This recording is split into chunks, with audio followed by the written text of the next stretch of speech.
आता हे कशावर खाता येईल ऍक्च्युली? हे आपण सॉस सोबत खाऊ शकतो. खरं म्हणजे हे चकाचक झालं ना तर बाकी काहीच गरज नाही. डन. तिखट आम्हाला काही दिले ते चालतं. सर मला तुमच्याकडनं एक गाणं ऐकायला खूप आवडेल. अरे आता झाला की आपला पदार्थ. नाही पण माझी खूप इच्छा आहे की मी तुमचं गाणं ऐक. आपण दोघेही म्हणूया. कारण मी म्हणजे पुरी दुनिया तुमची पागल आहे, कारण ऍक्टर म्हणून जबरदस्त प्रेम करतात. पण तुम्ही तुमच्यावर आम्ही ऍक्टर म्हणून प्रेम करतोच. मोरूची मावशी माझं प्रचंड फेवरेट गायक म्हणून खूप आवडतं मला पहिल्यापासून. आपण दोघे एकत्र म्हणूया.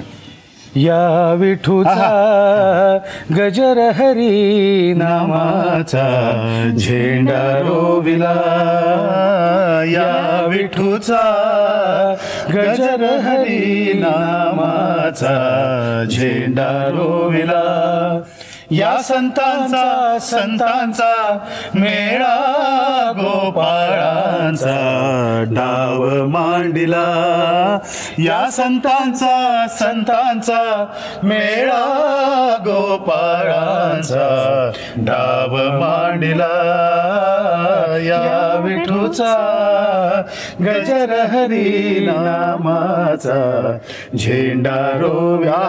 क्या बात आहे. मंडळी लिहून घ्या साहित्य आणि कृती. Thank you very much.